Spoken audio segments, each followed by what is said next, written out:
구독과 좋아요, 알림 설정은 재밌는 영상을 만드는데 큰 힘이 됩니다. 바로 시작하겠습니다. 옛날 상업이 번성하여 배가 끊이지 않고 드나들던 어느 강가 마을에 평생을 바쳐 거대한 상단을 일군 거상 박대방이라는 인물이 살고 있었습니다. 그는 맨손으로 시작해 온갖 고초를 겪으며 지금의 부를 이루었기에 재물의 귀함과 사람의 소중함을 누구보다 잘 아는 사람이었죠. 하지만 세월은 천하의 거상도 피해가지 못했습니다. 노안으로 자리에 눕게 된 박대방은 자신의 마지막이 다가왔음을 직감했습니다. 어느 늦은 밤 가쁜 숨을 몰아쉬던 박대방은 집안의 식솔들을 모두 물리고 두 아들과 며느리들을 침소로 불렀습니다. 방 안에는 무거운 침묵만이 감돌았습니다. 장남 박태수와 그의 처는 아버지가 남길 유산에 대한 기대감으로 눈을 번뜩이고 있었고, 차남 박인수와 둘째 며느리 소연은 근심 어린 표정으로 시아버지를 바라볼 뿐이었습니다. 박대방은 떨리는 손으로 이부자리 옆에 놓인 두 가지 물건을 가리켰습니다. 하나는 화려한 자개함에 담긴 황금빛 열쇠였고, 다른 하나는 먼지가 뽀얗게 쌓인 낡은 나무 상자와 녹슨 쇠 열쇠였습니다. 내 평생을 바쳐 모은 것이 여기 다 있구나. 저 자개함의 열쇠는 우리 상단에서 가장 크고 귀한 물건들만 모아둔 비단 창고의 열쇠다. 그리고 저 낡은 상자에는 내가 평생 거래하며 남긴 빈문서들과 저작거리 구석에 있는 낡은 자파전의 문서를 넣어두었다. 박대방의 말이 끝나기가 무섭게 장남 박태수의 눈이 자개함을 향해 맹렬하게 움직였습니다. 그는 침을 꼴깍 삼키며 아버지를 향해 다급히 입을 열었습니다. 아버님, 장남인 제가 가문을 이끌고 상단을 더욱 번창시켜야 하지 않겠습니까? 마땅히 저 비단 창고는 제가 맡아 관리해야 옳을 것입니다. 아버님의 평생 업적이 헛되지 않도록 제가 저 황금 열쇠를 맡겠습니다. 박태수의 첫 또한 거들었습니다. 그렇습니다. 아버님 서방님 말씀이 100번 옳습니다. 장자가 기둥이 되어야 아랫사람들도 의지하고 살 것 아닙니까? 저 낡은 상자는 보기에도 흉물스러우니 저희에게 어울리지 않습니다. 박대방은 씁쓸한 미소를 지으며 차남 부부를 바라보았습니다. 인수야, 그리고 소연아, 너희들의 생각은 어떠하냐? 성실하지만 요령이 부족한 차남 인수는 형의 기세에 눌려 우물쭈물하며 아내 소연을 바라보았습니다. 소연은 잠시 생각에 잠긴 듯 낡은 상자를 응시했습니다. 그녀는 몰락한 양반가 출신으로 글과 셈에 밝았으며 무엇보다 시아버지가 평소 입버릇처럼 하던 돈보다 신용이 먼저다라는 가르침을 깊이 새기고 있던 터였습니다. 소연은 조용히 그러나 단호한 목소리로 입을 열었습니다. 아버님, 형님 내외분께서 가문의 위세를 위해 비단 창고를 원하시니 저희는 저 낡은 상자를 맡겠습니다. 아버님께서 평생 사람들과 부대끼며 남기신 거래의 흔적이니 비록 낡고 보잘것없어 보일지라도 그 안에 담긴 뜻은 비단보다 무거울 것이라 생각됩니다. 박태수는 코웃음을 쳤습니다. 속으로 쾌재를 부르며 겉으로는 근엄한 척 동생 부부를 나무랐습니다. 재수씨도 참 딱하구려. 빈문서라니? 돈 떼먹고 도망간 놈들 문서를 받아서 뭐 하겠다는 건가? 그 낡은 가게는 파리만 날린 지 오래라 철거하는 비용이 더 들 것이네 뭐. 정 그렇다면 가져가시게. 나중에 형님 탓은 하지 말고. 그래, 너희의 선택이 정 그러하다면 그리하거라. 박대방은 깊은 한숨과 함께 눈을 감았습니다. 그것이 마지막이었습니다. 장례가 치러지는 동안 박태수는 상주로서의 슬픔보다 창고에 쌓인 비단을 어떻게 처분의 돈을 불릴까 하는 생각에 빠져 있었습니다. 장례가 끝나자마자 박태수는 본색을 드러냈습니다.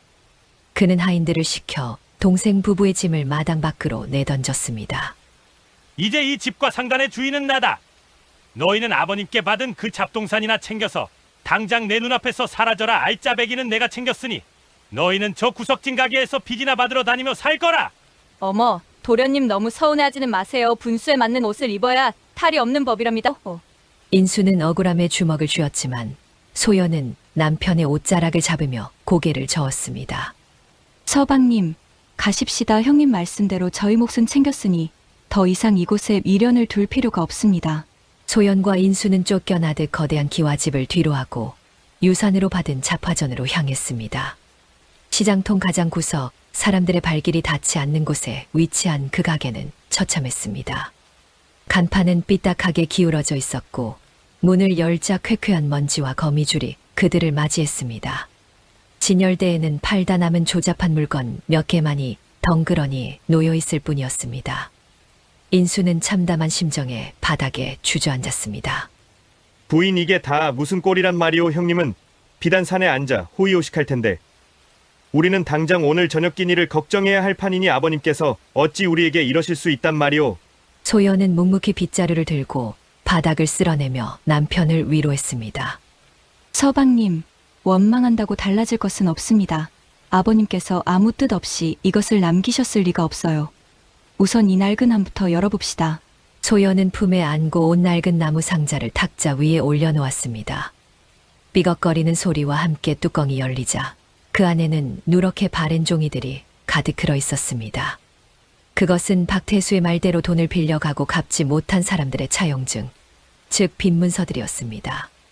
그런데 문서를 하나하나 살펴보던 소연의 눈빛이 흔들리기 시작했습니다. 이것 좀 보세요. 서방님 여기 적힌 이름들을. 인수가 다가와 문서를 들여다보았습니다. 김서방, 최노인, 박행수 하나같이 가난하고 병들거나 장사에 실패해 야반도주했다는 소문이 무성한 자들이 아니오? 이런 종이 쪼가리가 무슨 소용이 있단 말이오. 아닙니다. 금액을 보세요. 한두 푼이 아닙니다. 아버님께서는 이들에게 돈을 빌려주시고도 한 번도 독촉하지 않으셨던 겁니다. 갚을 능력이 없음을 아시고도 빌려주신 셈이지요. 소연은 문서를 쥔 손에 힘을 주었습니다. 그녀의 머릿속에 스쳐 지나가는 생각이 있었습니다. 이것은 단순한 빈문서가 아니었습니다. 이것은 박대방이 평생을 바쳐 쌓아 올린 사람의 기록이자 그가 베푼 은혜의 증서였던 것입니다. 하지만 당장 입에 풀칠하기도 힘든 상황에서 이 문서들이 쌀이 되어 나올 리 만무했습니다. 밖에서는 찬바람이 숭숭 들어오는 문풍지 소리가 요란하게 들려왔고 소연과 인수의 앞날은 그 낡은 가게만큼이나 어둡고 막막해 보였습니다. 그때였습니다. 가게 문을 조심스럽게 두드리는 소리가 들렸습니다. 계십니까? 혹시 여기가 박대방 어르신의 둘째 아드님 내외가 오신 곳입니까? 문 밖에는 허름한 옷차림의 노인 한 명이 서 있었습니다. 그는 박태수가 상단을 물려받자마자 돈만 축내는 늙은이라며 가장 먼저 내쫓아버린 상단의 늙은 염색공 최노인이었습니다. 갈 곳을 잃은 최노인이 소문 끝에 이 허름한 가게까지 찾아온 것이었습니다. 어둠이 짙게 깔린 낡은 가게 안 호롱불 하나가 위태롭게 흔들리고 있었습니다. 문 밖에서 들려온 노인의 목소리에 소연은 서둘러 빗장을 열었습니다. 문이 열리자 찬바람과 함께 허름한 옷차림의 노인이 비틀거리며 안으로 들어섰습니다. 그는 박대방이 살아생전 상단의 비단 관리를 도맡아 하던 염색공 최노인이었습니다. 평생을 비단과 염료 냄새 속에 살아온 그의 손은 거칠고 투박했으나 그 눈빛만은 여전히 형형하게 살아있었습니다.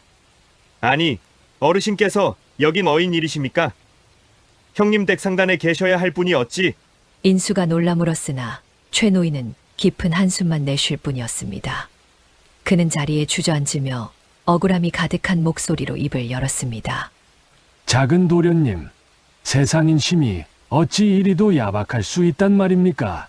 큰 도련님, 아니, 이제 대방이 되신 박태수 어른께서 상단을 물려받자마자 저를 내치셨습니다. 늙은이가 밥만 축내고 쓸모가 없다 하시면서 평생을 바친 저를 헌신짝처럼 거리로 내몰았지요. 최노인의 목소리는 떨리고 있었습니다. 박대방이 살아있을 적에는 상단의 보배라 칭송받던 그였으나 이익만을 좇는 박태수의 눈에는 그저 비용을 발생시키는 늙은이에 불과했던 것입니다. 소연은 말없이 부엌으로 가 따뜻한 숭늉한 그릇을 떠와 노인에게 건넸습니다. 어르신, 우선 이것으로 온몸을 녹이십시오. 형님께서 경황이 없어 실수를 하신 듯합니다. 갈 곳이 정해지지 않으셨다면 누추하지만 이곳에 머무시는 게 어떻겠습니까? 방은 좁고 찬바람이 들지만 비바람은 피하실 수 있을 것입니다. 아씨 저 같은 늙은이를 거두어 주시겠다니요. 당장 부분 입에 불칠하기도 힘드실 터인데. 사람이 오는 것은 복이 들어오는 것이라 배웠습니다. 아버님께서 아끼시던 분을 저희가 어찌 모른 척하겠습니까? 소연의 따뜻한 말 한마디에 최 노인의 눈시울이 붉어졌습니다. 그는 숭늉 그릇을 쥔 손을 부들부들 떨며 고개를 숙였습니다. 인수는 아내의 결단에 걱정스러운 눈빛을 보냈지만 그녀의 뜻이 확고함을 알기에 더는 토를 달지 않았습니다. 다음 날부터 최 노인은 밥값을 하겠다며 팔을 걷어붙였습니다. 가게는 오랫동안 방치되어 습기와 곰팡이 냄새가 가득했고 곳곳에 좀벌레가 기어다니고 있었습니다. 최 노인은 가게 구석구석을 살피더니 고개를 저었습니다. 이런 상태로는 물건을 들여놓아도 금세 상하고 말 것입니다. 특히 장마가 오면 습기를 먹어치우는 귀신들이 물건을 다 망쳐놓지요. 제가 평생 비단을 다루며 익힌 비법이 있으니 저를 믿고 맡겨주십시오. 최 노인은 인근 야산으로 나가 쑥과 수치 그리고 이름 모를 약초들을 한아름 캐왔습니다. 그리고는 가게 한가운데 화로를 놓고 약초들을 태우기 시작했습니다. 매캐하면서도 은은한 향이 가게 안을 가득 채웠습니다. 그것은 단순히 냄새를 없애는 것이 아니라 습기를 빨아들이고 좀벌레를 퇴치하며 물건이 썩지 않게 만드는 상단 내에서도 극비리에 전해지던 특수 약초 혼증법이었습니다. 연기가 구석구석 스며들자 쾌쾌하던 곰팡내 대신 맑고 향긋한 풀내음이 감돌기 시작했습니다. 참으로 신기합니다. 숨을 쉬기가 한결 편해지고 눅눅하던 바닥이 뽀송뽀송해졌습니다. 물건을 다루는 곳은 사람의 몸과 같아서 기운이 맑아야 재물도 썩지 않고 모이는 법입니다. 박태수 대방께서는 이 이치를 무시하고 저를 쫓아내셨으니 두고 보시면 알게 될 것입니다. 다가올 장마에 그 거대한 비단 창고가 어찌 될지 말입니다. 최 노인의 말 속에는 뼈가 있었습니다. 소연은 그 말을 흘려듣지 않았습니다. 그녀는 가게가 정돈되는 동안 시아버지가 남긴 낡은 함을 다시 열었습니다. 그 안에는 수많은 빈 문서들이 잠들어 있었습니다. 서방님, 가게는 최 노인 어르신께서 돌봐주시니 우리는 이 문서의 주인들을 찾아가 봅시다. 돈을 받으러 가자는 말이오? 행색을 보아하니 갚을 능력들이 없어 보이던데. 돈을 받으러 가는 것이 아닙니다. 사람을 얻으러 가는 것입니다. 소연과 인수는 보찜을 메고 길을 나섰습니다. 그들이 가장 먼저 찾아간 곳은 인근 장터에서 옹기를 파는 김서방네였습니다. 김서방은 박대방에게 돈을 빌려 가마를 씌웠으나 불 조절을 실패해 옹기를 모두 망치고 빚더미에 앉은 사람이었습니다. 소연과 인수가 나타나자 김서방은 사색이 되어 바닥에 엎드렸습니다. 김서방 아이고, 작은 도련님 아기씨, 죽을 죄를 지었습니다. 조금만 더 말미를 주시면 제 목숨을 끊어서라도 갚겠습니다요. 소연은 김서방을 일으켜 세우며 품에서 빈 문서를 꺼냈습니다. 김서방님, 아버님께서는 생전에 늘 김서방님의 옹기 빚는 솜씨를 칭찬하셨습니다. 비록 한 번의 실패가 있었으나 그 손재주마저 사라진 것은 아니지 않습니까? 소연은 김서방이 보는 앞에서 빈 문서를 반으로 찢어버렸습니다. 이 빚은 오늘로 탕감되었습니다. 이것은 아버님의 유지이자 저희 부부의 뜻입니다. 부디 그 솜씨로 다시 일어나셔서 훌륭한 옹기를 만들어 주십시오. 김서방은 믿기지 않는다는 듯 찢어진 종이 조각을 바라보았습니다. 그의 눈에서 굵은 눈물방울이 뚝뚝 떨어졌습니다. 그는 땅바닥에 머리를 찌으며 통곡했습니다. 김서방, 은혜. 이 은혜를 어찌 다 갚는단 말입니까? 뼈가 가루가 되도록 잊지 않겠습니다. 소연과 인수는 김서방을 뒤로하고 다시 발걸음을 옮겼습니다. 그들이 두 번째로 찾아간 곳은 다리 밑 움막이었습니다. 그곳에는 병든 노모를 모시고 사는 행상강 포교가 있었습니다. 그는 장사를 하다 산적을 만나 물건을 모두 뺏기고 다리까지 다쳐 거동조차 힘든 상황이었습니다. 박 대방에게 빌린 돈은 그에게 목숨 줄과도 같은 약값이었기에 갚을 길은 요원해 보였습니다. 저를 관하에 넘기시려거든 그리 하십시오. 병든 어미 약값으로 쓴 돈이니 죗값은 제가 달게 받겠습니다. 강행수는 체념한 눈빛으로 말했습니다.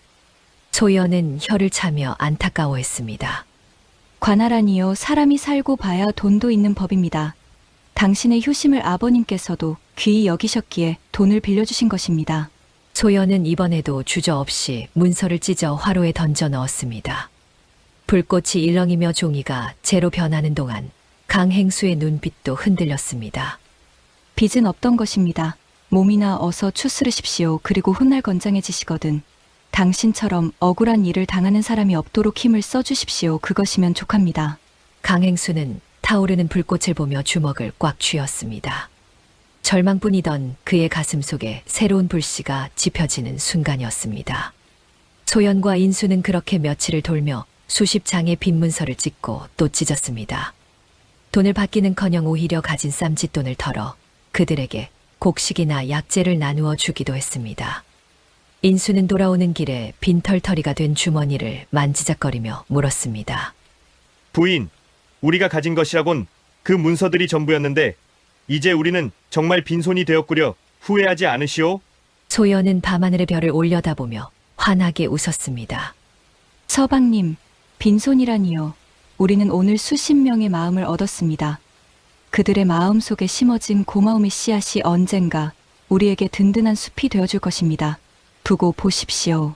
한편 거대한 기와집에서는 전혀 다른 풍경이 펼쳐지고 있었습니다. 장남 박태수는 상단을 물려받은 뒤 오로지 돈을 불릴 생각에만 몰두해 있었습니다. 그는 상단의 장부를 들여다보며 미간을 찌푸렸습니다. 이놈의 상단은 덩치만 컸지 나가는 돈이 뭐 이리 많아. 창고 관리비, 일꾼들 품삯, 보수 유지비 이것들만 줄여도 내 뱃속에 기름칠을 더할 수 있겠어. 박태수의 처가 옆에서 부채질을 하며 맞장구 쳤습니다. 그럼요. 서방님 아버님께서는 사람이 좋아서 이것저것 다 퍼주셨지만 이제 주인은 서방님이시잖아요. 쓸데없는 구멍은 다 막아야지요.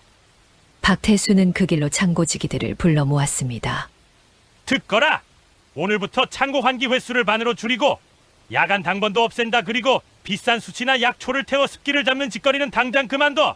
비단은 원래 묵힐수록 윤기가 흐르고 값이 오르는 법이다. 괜한 돈 낭비하지 말고 그 돈으로 비단을 더 사들여. 창고지기 중 하나가 조심스럽게 나섰습니다. 하지만 대방 어르신, 곧 장마철이 다가옵니다. 통풍을 시키지 않고 약초 훈증을 멈추면 습기가 차서 곰팡이가 쓸 수도 있습니다. 특히나 강가에 위치한 우리 창고는 더욱. 시끄럽다. 내 놈이 장사치냐? 내가 장사치냐? 감히 주인의 말에 토를 달아? 너 같은 놈들 월급 주는 게 아까워 죽겠다. 썩 나가거라. 박태수는 바른 말을 하는 일꾼들을 모조리 쫓아내고 그 자리에 자신의 말에 맹목적으로 복종하는 값싼 일꾼들을 채워 넣었습니다. 그는 비용을 대폭 절감했다며 쾌재를 불렀고 아껴진 돈으로 자신의 치장을 하고 기생집을 드나들며 호의호식했습니다. 그리고 얼마 지나지 않아 하늘의 먹구름이 들이우더니 굵은 빗줄기가 쏟아지기 시작했습니다. 지루하고 눅눅한 장마의 시작이었습니다. 강가 마을 전체가 물안개에 휩싸이고 공기는 물을 머금은 솜처럼 무거워졌습니다. 박태수의 거대한 비단 창고는 굳게 닫힌 채 빗속에 덩그러니 서 있었습니다. 겉보기에는 웅장하고 견고해 보였지만 그 안에서는 소리 없는 비극이 시작되고 있었습니다. 통풍구가 막히고 훈증이 끊긴 창고 안은 찜통처럼 변해갔습니다. 바닥에서 올라온 습기는 차곡차곡 쌓인 비단 더미 사이사이로 스며들었습니다. 최고급 명주와 비단들이 머금은 습기는 곰팡이, 포자가 자라나기에 최적의 환경을 제공했습니다. 처음에는 눈에 보이지 않는 미세한 반점들이었지만 어둠과 습기 속에서 그것들은 무서운 속도로 번져나갔습니다. 화려한 무늬 속에 거무튀튀한 얼룩들이 피어올랐고 고약한 냄새가 창고 안을 채우기 시작했습니다. 하지만 박태수는 비가 온다는 핑계로 또 기생들과 노느라 바쁘다는 핑계로 창고의 발길을 끊었습니다. 그는 장부상의 숫자만 바라보며 자신의 재산이 불어나고 있다고 착각하고 있었습니다. 반면 소연의 낡은 가게는 장마철에도 쾌적함을 유지했습니다. 최 노인의 부지런함과 약초 훈증 덕분에 가게 안은 언제나 뽀송뽀송했고 은은한 약초 향기가 손님들의 발길을 끌었습니다. 가게를 찾아온 손님들은 하나같이 입을 모아 칭찬했습니다. 손님 일허, 밖은 눅눅해서 불쾌한데 이 가게에 들어오니 머리가 다 맑아지는구려. 물건들도 하나같이 정갈하고 상태가 좋소. 여기 주인 내외가 어찌나 양심적이고 친절한지. 물건 하나를 팔아도 속이는 법이 없어. 게다가 이 늙은 어르신이 손질해준 물건은 몇 년을 써도 탈이 안 난다니까. 소연의 가게는 비록 규모는 작았지만 양심 가게, 향기 나는 가게로 소문이 나며 서서히 단골을 늘려갔습니다. 무엇보다 큰 변화는 소연이 빚을 탕감해준 사람들에게서 나타나기 시작했습니다. 어느 날 가게 문이 벌컥 열리더니 건장한 사내들이 쌀가마니와 소금 가마니를 지고 들어왔습니다. 그들은 과거 소연이 빚을 탕감해준 보부상들이었습니다. 작은 마님, 저희가 이번에 남쪽 지방을 돌며 질 좋은 소금을 좀 구했습니다. 마님 생각이 나서 가져왔으니 부디 받아주십시오. 돈은 필요 없습니다. 또 며칠 뒤에는 김서방이 자신이 구운 최고급 항아리들을 수레에 싣고 왔습니다. 김서방 마님 덕분에 다시 가마에 불을 지폈습니다. 이번에 나온 것들 중 제일 좋은 것들만 골라왔으니 가게에서 쓰십시오. 강행수 또한 지팡이를 짚고 찾아와 산에서 캔 귀한 약초들을 내밀었습니다. 아직 몸이 성치 않아 이것밖에 못 드립니다만 제 마음입니다. 이 약초들이 마님 가게에 도움이 되었으면 합니다. 사람들은 빚을 갚는 대신 마음을 갚기 시작했습니다.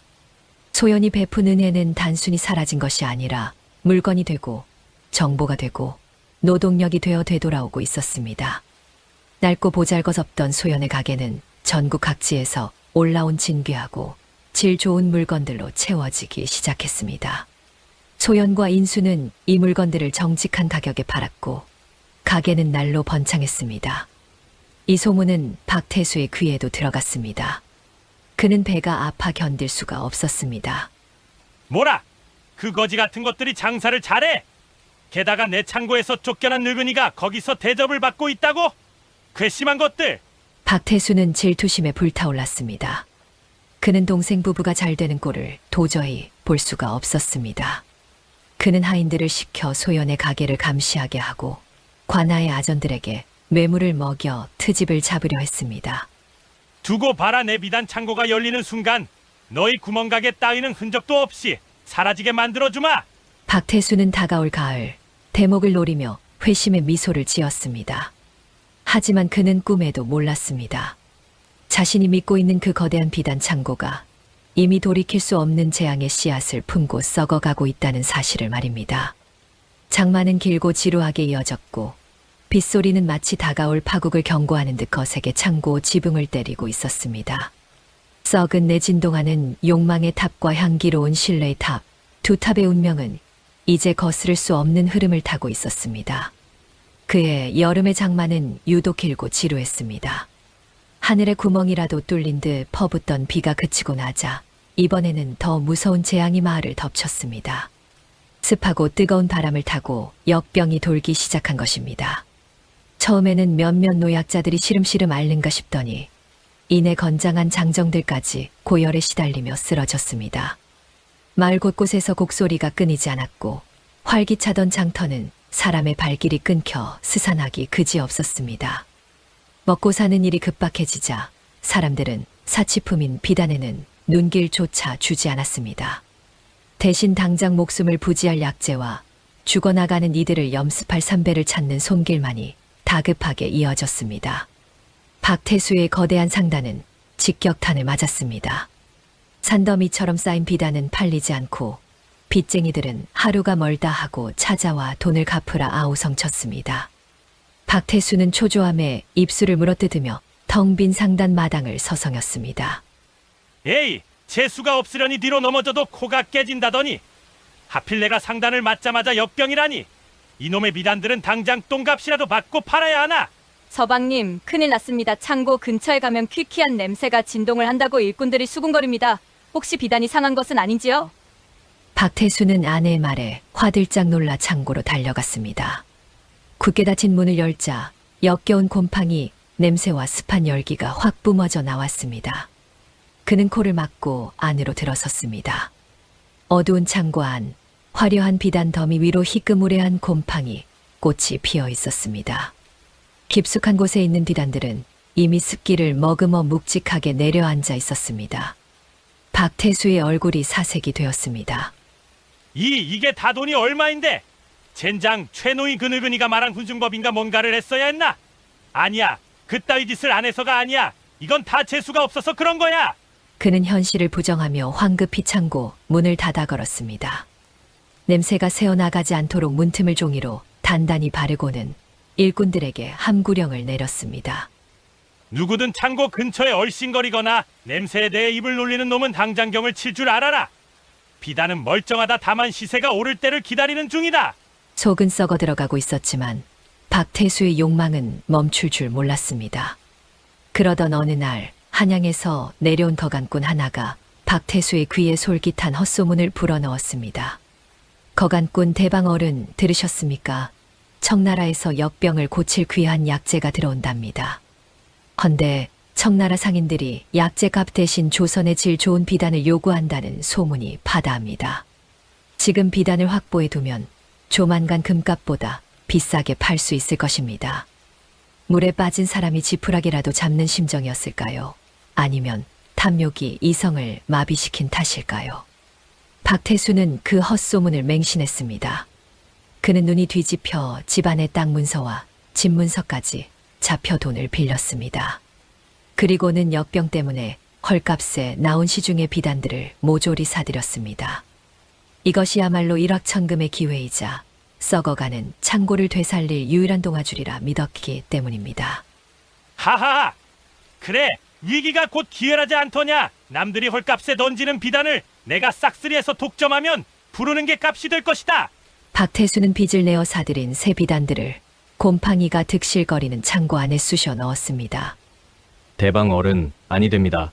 지금 창고 안은 습기와 곰팡이가 가득합니다. 새 비단을 넣으면 그것들마저 순식간에 옮겨 상할 것입니다. 제발 따로 보관하셔야 합니다. 시끄럽다. 지금 창고를 새로 지을 돈이 어디 있느냐. 그리고 비단은 섞어 놓으면 헌 것도 새 것처럼 보이는 법이다. 잔말 말고 들여놓아라. 박태수의 어리석은 고집으로 인해 멀쩡하던 새 비단들마저 검은 곰팡이의 포자에 덮이기 시작했습니다. 탐욕이 불러온 재앙은 이제 돌이킬 수 없는 지경에 이르렀습니다. 반면 시장 구석진 곳에 있는 소연의 잡화전은 전혀 다른 풍경이었습니다.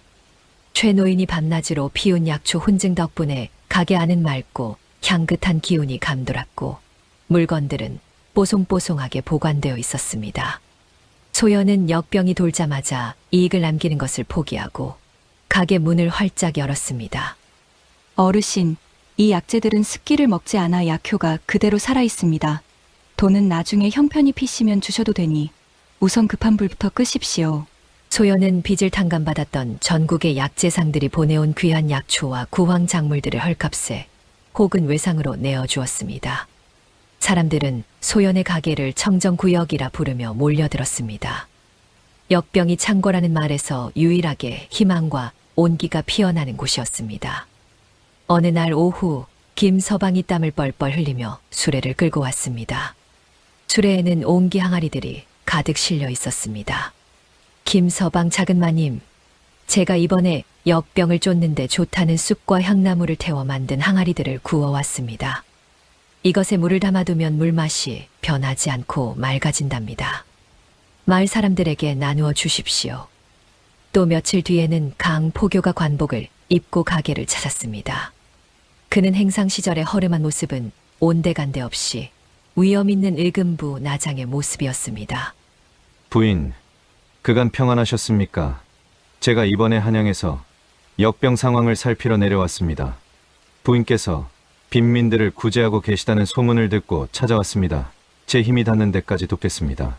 소연이 찢어버린 장부는 사람들 사이에 끈끈한 정으로 다시 이어졌고 그 정은 위기의 순간에 빛을 발했습니다. 소연의 가게 앞에는 구호를 받으려는 사람들뿐만 아니라 소연을 돕겠다고 자처하는 의원들과 일꾼들로 문전성시를 이루었습니다. 이 소식은 빚쟁이들에게 시달리던 박태수의 귀에도 들어갔습니다. 그는 질투심에 눈이 멀어 술에 취한 채 소연의 가게로 쳐들어갔습니다. 이놈들! 여기가 어디라고 감히 장사를 해? 너희가 내 손님들을 다 빼앗아가서 내 상단이 망하게 생겼다. 당장 가게 문을 닫아라. 박태수는 진열된 물건들을 발로 차고 행패를 부렸습니다. 인수가 나서서 그를 말렸지만 박태수는 인수의 멱살을 잡고 흔들었습니다. 내 놈이 형을 망치려고 작정을 했구나. 찢어버린 빈문서 값이라도 내놓아라. 아버님이 남긴 유산이니 그 몫은 나한테도 있다. 그때 최 노인이 지팡이를 짚고 앞으로 나섰습니다. 대방 어른, 주태를 그만 부리십시오. 이곳은 어르신이 함부로 할 곳이 아닙니다. 저기 모인 사람들의 눈이 무섭지도 않으십니까? 박태수가 주위를 둘러보니 김서방을 비롯한 수많은 장정들이 도끼눈을 뜨고 그를 노려보고 있었습니다. 심지어 관복을 입은 강포교가 손을 짐짓 칼자루에 올리며 다가오고 있었습니다. 이곳에서 소란을 피우면 관하로 연행하겠습니다. 물러가시지요. 박태수는 기세에 눌려 헛기침을 하며 뒷걸음질 쳤습니다. 두고 보자. 내 비단이 팔리기만 하면 너희들 따위는 발밑에 꿀릴 것이다. 박태수는 씩씩거리며 집으로 돌아왔지만 그를 기다리는 것은 빚쟁이들의 험악한 독촉뿐이었습니다. 박 대방, 오늘까지 원금을 갚지 않으면 관아에 고발하고 집안 세간살이까지 다 딱지를 붙일 거요. 당장 돈 내놔. 박태수는 벼랑 끝에 몰렸습니다. 청나라 약재상 소문은 거짓이었고 비단은 썩어가고 빚은 산더미처럼 불어났습니다. 이대로라면 파산은 시간 문제였습니다. 그는 어두컴컴한 방 안에 틀어박혀 머리를 쥐어뜯었습니다. 그때 그의 눈에 책상 위에 놓인 관아의 공문이 들어왔습니다. 동지사 행렬에 보낼 청나라 조공품 긴급 모집. 최상급 비단 500필. 박태수의 눈이 번뜩였습니다. 이것이 마지막 기회였습니다. 하지만 그의 창고에 있는 비단은 이미 곰팡이가 쓸어 썩은 내가 진동하는 폐품이었습니다. 정상적인 방법으로는 납품이 불가능했습니다. 박태수의 입가에 비릿한 웃음이 번졌습니다. 어차피 이판사판이다. 냄새만 그래. 냄새만 잡으면 된다. 겉보기에만 멀쩡하면 검수관 놈들이야. 돈 몇 푼 쥐어주면 눈을 감을 것이다. 그는 해서는 안 될 결심을 했습니다. 썩은 비단을 최상급 비단으로 속여 나라에 바치기로 한 것입니다. 그는 하인들을 불러 은밀히 지시했습니다. 당장 쑥과 숯을 구해오너라. 아주 독하게 달여서 검은 물을 만들어야 한다. 그 물을 비단에 뿌려 곰팡이 냄새를 덮을 것이다. 누가 물으면 습기를 막기 위해 특수 훈증을 했다고 둘러대면 그만이다. 이것은 단순한 사기가 아니었습니다. 나라의 얼굴인 조공품을 조작하는 것은 멸문지화를 당할 수 있는 대역죄였습니다. 하지만 탐욕과 공포에 눈이 먼 박태수에게는 다른 선택지가 보이지 않았습니다. 그는 스스로 파멸의 구렁텅이로 걸어 들어가고 있었습니다. 썩어 문드러진 비단 위에 독한 쑥물이 뿌려지기 시작했고 창고 안은 기괴한 악취로 가득 찼습니다. 그것은 마치 박태수의 타락한 욕망이 뿜어내는 냄새와도 같았습니다. 운명의 날이 밝아오고 있었습니다. 박태수의 거대한 비단 창고 안은 매캐한 연기와 역겨운 악취, 그리고 그것을 덮으려는 독한 쑥 냄새가 뒤섞여 숨조차 쉬기 힘들 지경이었습니다. 밤새 하인들을 닥달의 작업을 마친 박태수는 퀭한 눈으로 검게 물든 비단들을 바라보았습니다. 곰팡이 핀 부분은 진한 쑥물과 숯가루가 스며들어 얼룩덜룩하면서도 기묘한 검은 빛을 띠고 있었습니다. 그것은 마치 병든 짐승의 가죽처럼 흉측했지만 박태수의 눈에는 위기를 탈출할 금동아줄로 보였습니다. 보아라! 이 얼마나 오묘한 빛깔이냐. 썩은 내가 나는가? 아니지. 이것은 극한 약초향기다. 청나라 관리놈들은 몰래 짙은 향을 좋아하니 이것을 특수 방부 처리된 최고급 비단이라 속이면 깜빡 속아 넘어갈 것이다. 하인 하오나 대감마님, 천의 힘이 하나도 없습니다. 살짝만 당겨도 찢어질 듯 위태로운데 정말 괜찮겠습니까요? 네 이놈, 재수 없는 소리 하지 말거라. 포장만 그럴싸하게 해서 넘기면 그만이다. 검수관 놈들이야 뇌물 좀 쥐어주면 눈 감아줄 테고. 일단 청나라로 실려가면 그 뒤는 내 알바 아니다. 어서 수레에 실어라. 날이 밝는 대로 관하러 갈 것이다. 박태수는 마지막 남은 폐물까지 털어 마련한 뇌물꾸러미를 품에 안고 썩은 비단을 실은 수레 행렬을 이끌고 관하로 향했습니다. 그의 표정에는 비장함과 더불어 세상을 속일 수 있다는 오만한 확신이 서려 있었습니다. 관하 앞마당은 동지사 행렬에 보낼 공물을 검수하기 위해 모여든 상인들과 관리들로 북적였습니다. 다른 상인들이 가져온 비단들은 햇살 아래서 오색 찬란한 빛을 뿜어내고 있었지만 박태수의 술에 실린 비단들은 거적에 덮여 칙칙한 기운을 풍기고 있었습니다. 차례가 다가오자 박태수는 심호흡을 하고 앞으로 나섰습니다. 검수관들이 거적을 걷어내자 독한 쑥 향기가 코를 찔렀습니다. 검수관 중 하나가 인상을 찌푸리며 물었습니다. 허, 냄새가 심하군 박대방. 이것은 무슨 비단이오? 색깔이 어찌 이리 칙칙하고 냄새가 독하오? 박태수는 미리 준비한 듯 능청스럽게 허리를 굽히며 대답했습니다. 예, 날이 이것으로 말씀드릴 것 같으면 저희 상단에서 개발한 약초 훈증 비단이옵니다. 청나라까지 가는 길은 멀고 험하지 않습니까? 습기와 해충을 막기 위해 귀한 쑥과 숯을 다려 특수 처리를 한 것이지요. 냄새는 좀 독하나 옷을 해입으면 병마를 쫓고 몸을 보호하는 신요함이 있습니다. 박태수는 슬그머니 검수관의 소매춤에 묵직한 엽전 꾸러미를 밀어 넣었습니다. 먼 길 떠나시는 사신분들의 건강을 생각하는 저의 충심이옵니다. 부디 너그럽게 봐주십시오. 검수관은 뇌물 꾸러미의 무게를 가늠해 보더니 짐짓 헛기침을 하며 고개를 끄덕였습니다.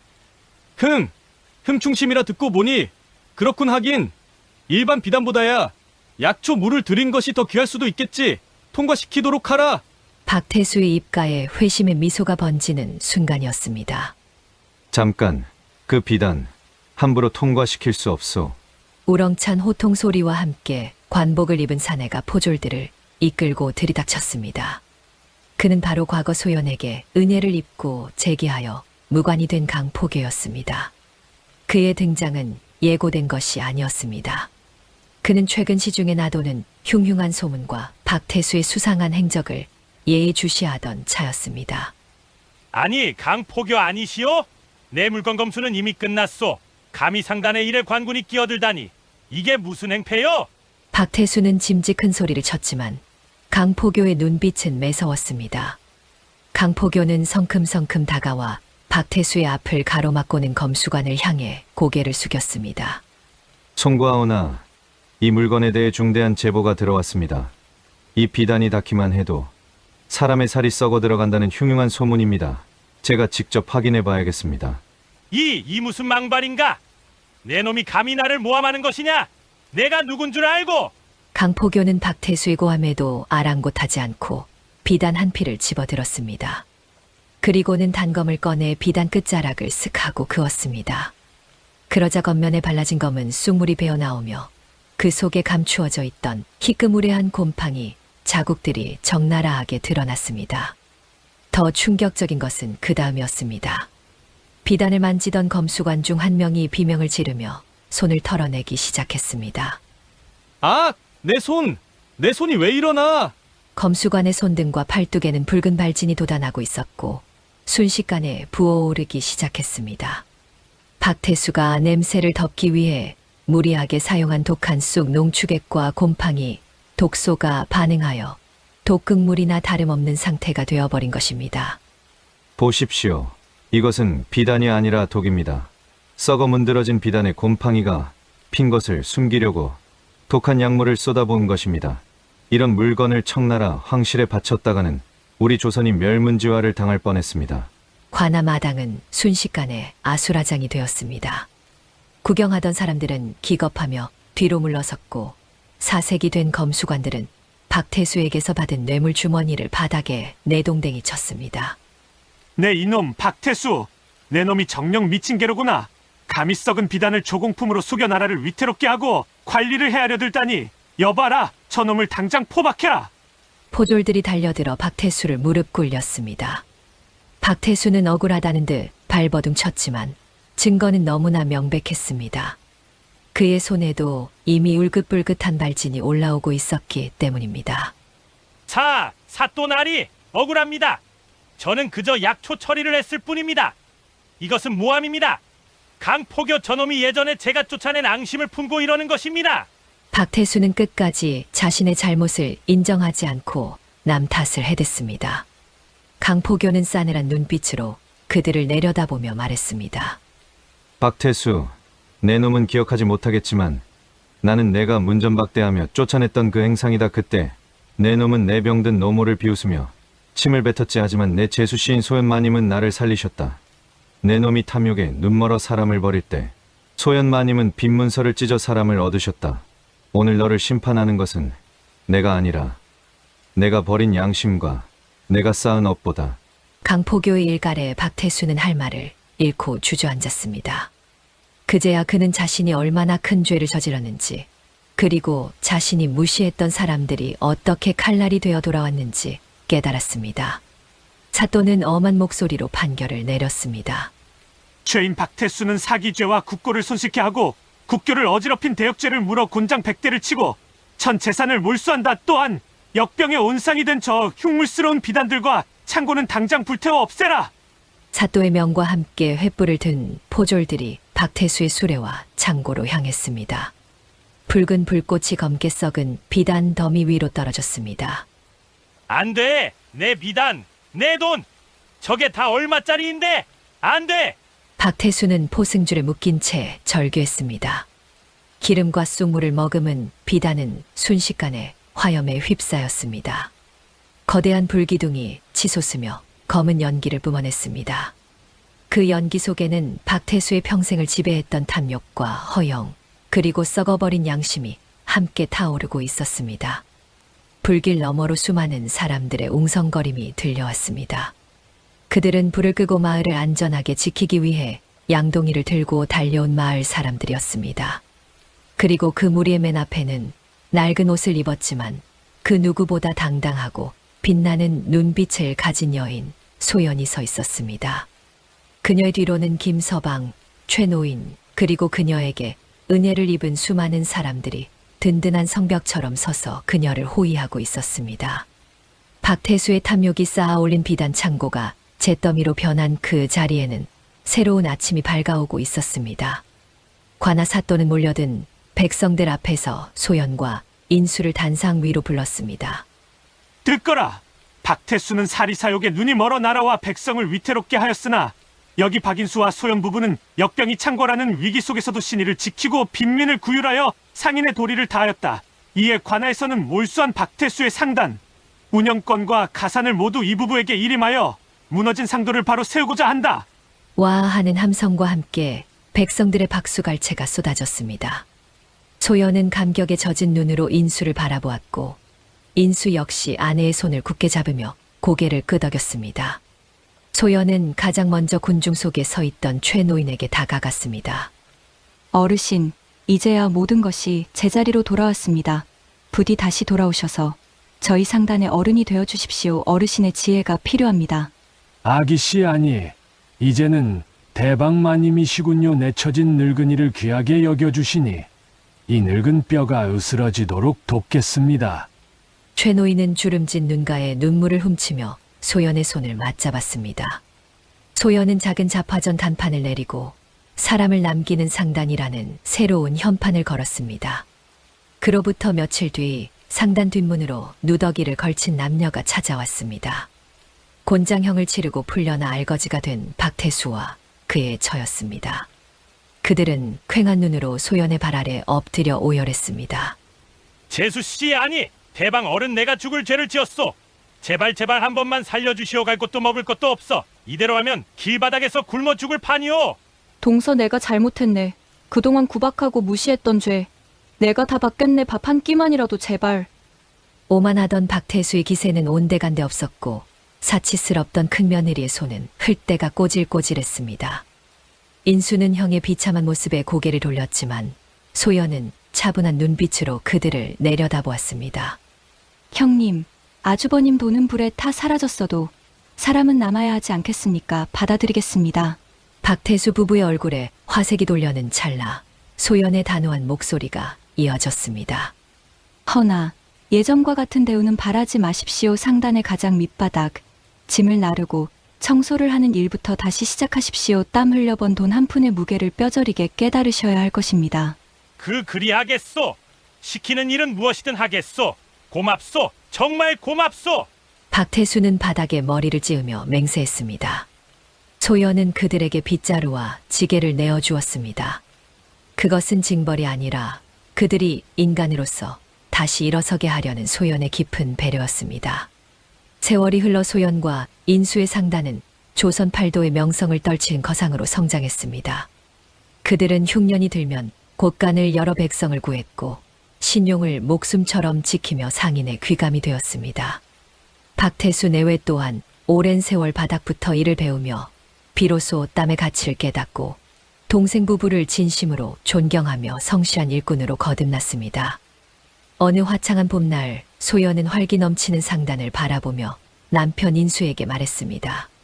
서방님, 아버님께서 왜 찢어진 빈 문서를 남기셨는지 이제는 알 것 같습니다. 그것은 빚을 받으라는 것이 아니라 그 빚을 탕감해 줌으로써 사람을 얻으라는 유언이셨습니다.